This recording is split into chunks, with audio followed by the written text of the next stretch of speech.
বলছি যে আরজিকর কাণ্ডে আজকে জুনিয়র ডাক্তাররা আবার দ্বিতীয় দিনের জন্য রাত জাগার পরিকল্পনা নিয়েছে। তো তোমার হচ্ছে ক্যানিং পশ্চিমের তৃণমূল বিধায়ক হুমকি দিয়েছিলেন যে কেউ যেন রাত না জাগে, তারপরও রাত জাগার আজকে ফরমান দিয়েছে, কি বলবেন? কোনটা বিষয়ে বলবো? এই যে রাত জাগার, যে দ্বিতীয় দিনের জন্য রাত জাগা ডাক দিয়েছে জুনিয়র ডাক্তার। আমার মনে হয় কি আমাদের কনস্টিটিউশন আমাদেরকে সেই অনুমতি দেয় যেখানে আমরা আমাদের মতো করে শান্তিপ্রিয়ভাবে আন্দোলন করতে পারি, সে দিনে হোক বা রাতে হোক। সেখানে আমি কোনো অ্যাজ অন্যায় দেখতে পাচ্ছি না এবং আমারও সমর্থন রইল, আমারও কী বলবো শুভেচ্ছা রইল কে আমি এই ডাক্তারদের আন্দোলন বলো বা অন্যান্য আন্দোলন যেটা শান্তিপ্রিয়ভাবে হচ্ছে, যেটা সত্যি সাধারণ মানুষের আবেগ থেকে যেটা আসছে, সেটাকে আমি সাধুবাদ জানাই এবং সেটাকে আমি সমর্থন করি।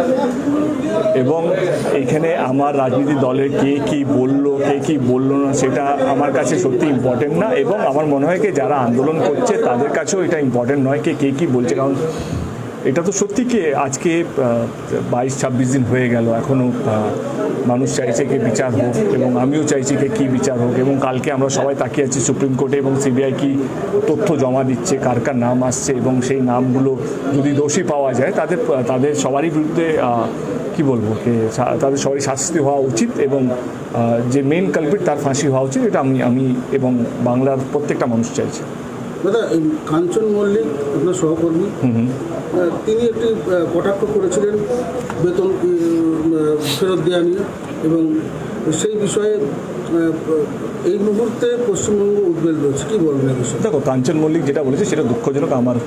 আমি আগের বারে সেটাকে সাপোর্ট করেছিলাম, আর এখনও মনে আছে কল্যাণদা যখন ওনাকে গাড়ি থেকে নামিয়ে দিয়েছিল সেটাকে আমি সমর্থন করিনি, এবং আমি কাঞ্চনদাকে আমি কেশপুরে নিয়ে গিয়ে আমি আমার প্রচারে নিয়ে গেছি।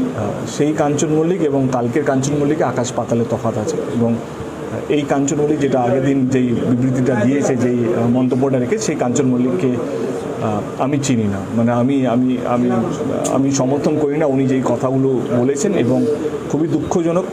এবং আমারই কালিগ এবং আমারই দলের একজন এমএলএ, তো আমি কাঞ্চনদার হয়ে ক্ষমা চাইছি, কারণ আমার মনে হয় যে কাঞ্চনদার এটা বলা উচিত হয়নি, এবং এইটা পুরোপুরি ওনার ব্যক্তিগত ব্যাপার। কিন্তু যেহেতু উনি আমার দলেরই একজন এমপি, আমি তার হয়ে ক্ষমা চেয়ে নিচ্ছি। আমার মনে হয় কি আমাদের সবারই, যেহেতু আমাদের দল সরকারে আছে, তো আমাদের আরও বেশি দায়িত্ববান হওয়া উচিত। কী শব্দগুলো আমরা ব্যবহার করছি, কীভাবে আমরা কথা বলছি, এটা সত্যি ম্যাটার করে।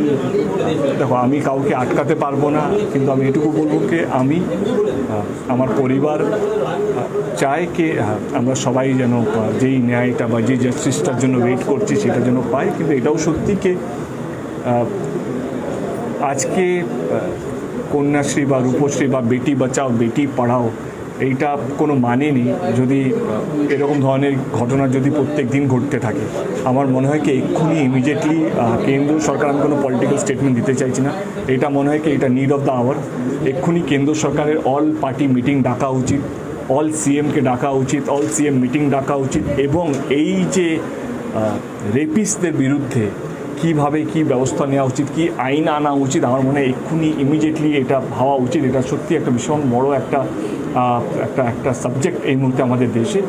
ওরা রেপিস্টরা more dangerous than a terrorist in our country right now. যেভাবে টেররিজমকে আমরা টেররিজমকে চিনতে পারি, কে তারা অন্য দেশ থেকে এসছে, তাদের হাতে বন্দুক থাকে বা তাদের হাতে বারুদ থাকে বা তারা বম্ব স্কোয়াড নিয়ে আসে, কিন্তু রেপিস্টদেরকে আমরা চিনতে পারি না। তারা প্রোটেস্টারের মধ্যেও থাকে, তারা হসপিটালের মধ্যে থাকে, তারা আম জনতার মধ্যে থাকে। এবং তাদের কেন থাকে? কারণ তাদের মনের মধ্যে কোনো ভয় নেই, কারণ তারা জানে এই পলিটিক্যাল লড়াইয়ের মধ্যে তারা যে কোনো সময় বেঁচে যেতে পারে। কারণ আমরা দেখতেই পাচ্ছি কি আজকে আমাদের যেভাবে অন্য সিএমরা আমার সিএমকে অ্যাটাক করছে, বা আমার সিএম অন্য সিএমকে যেভাবে অ্যাটাক হচ্ছে, সেইটা আমি বুঝতে পারছি না এটা কি শুধু বাংলার লজ্জা, এটা তো আমাদের দেশের লজ্জা। এবং যেইভাবে পলিটিক্যাল পার্টিগুলো নেমে পড়েছে ডিভাইড অ্যান্ড রুল করার জন্য, এটা শুধু বাংলার লজ্জা বা বাট এটা আমার কোথাও যেন মনে হয়, আমি কোনো দলের হয়ে বলছি না, আমি দলের প্রতিনিধি হিসেবে বলছি না। আমার মনে হয় কি সত্যি এখন সময় হয়ে গেছে, এবং কি বলবো কি এখন এইটা কার দোষ কোন রাজ্যে হয়েছে, সে বিহারি না বাঙালি, সেইটার থেকে বড় উচিত কি মানুষকে ভয় পেতে হবে। যারা এই রেপিস মেন্টালিটি নিয়ে চলছে তাদের কোনো ভয় নেই, কারণ তারা জানে যে এই তো দিদিকে দাদা গাল দেবে, দাদাকে দিদি গাল দেবে, এইটার মধ্যে তারা বেঁচে যাবে, কোনো একটা নিয়মের ফাঁক দিয়ে তারা বেরিয়ে যাবে। আমার মনে হয় কি সেটা বন্ধ হওয়া উচিত। আমাকে একজন খুব ভালো একটা প্রশ্ন করেছিল, আমারই একজন বন্ধু, সে আমাকে বলেছিল কি তুই তো এমপি, তুই একটা কিছু কর।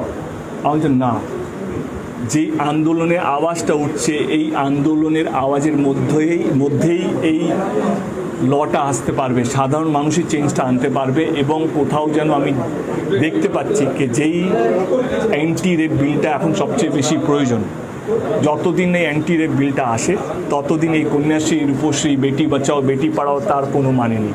তো আমাদের সবাইকে, সমস্ত দলকে বলবো কি নিজেদের মধ্যে কেচ্ছা না করে সাধারণ মানুষ যা চাইছে সেটাকে সমর্থন করো, কোনো ঝান্ডা ছাড়া, কোনো পলিটিক্যাল রং ছাড়া। আমাদের গণতন্ত্রে, আমাদের কনস্টিটিউশনে আমি কোনোদিনও দেখতে পাচ্ছি না কি নবান্ন একটা হেলিকপ্টার আসবে যেখানে দিদি উড়ে চলে যাবে অন্য কোনো, না, এটা আমাদের দেশ নয়, এইটা আমাদের দেশের কালচার নয়, বা এটা আমাদের কনস্টিটিউশন সেটা অ্যালাউ করে না।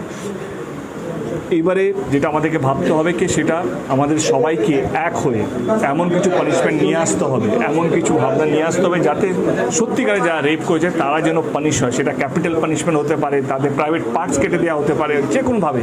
কিন্তু হ্যাঁ, এইটাও ভাবতে হবে কি পাস্টে আমরা দেখেছি ভুলভাবে চক্রান্ত করে রেপের দিয়ে দেওয়া, মানে কী বলে, অ্যাকিউজ করে দেওয়া হয়েছে, মোলেস্টেশনে কেস দিয়ে তাদেরকে অনেক বছর জেলে রাখা হয়েছে, সেটাও ভাবার বিষয়।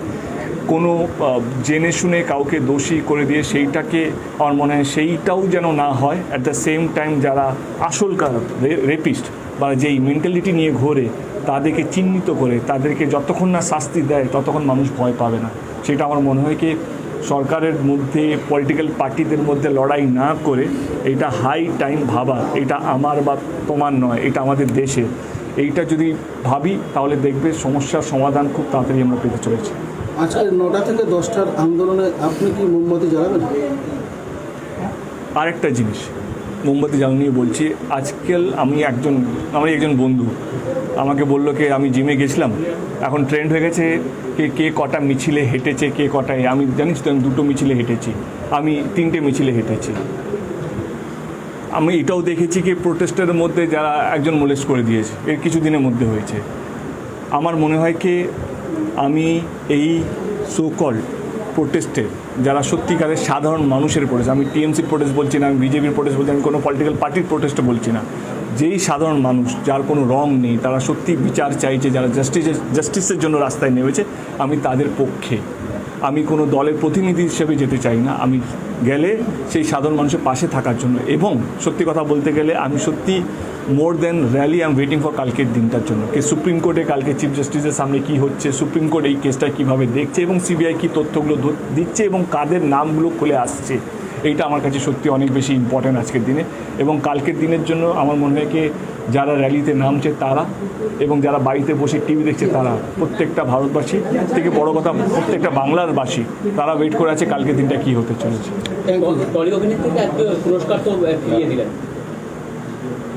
আমার মনে হয় কে পুরস্কার ফেরালো, কে পুরস্কার ফেরালো না, তার থেকে বড় ইম্পর্টেন্ট যেটা, প্লিজ এটা এটা দেখাবেন কি এরপরে কাউকে তিলোত্তমা বলে বা নির্ভয়া বলে ডাকতে যেন না হয়। যারা এই রেপ করে তাদেরকে যে মেরে দিচ্ছে বা এই কালচারটা, এই মানসিকতা যে মানুষগুলো আছে তাদেরকে ভয় পেতে হবে।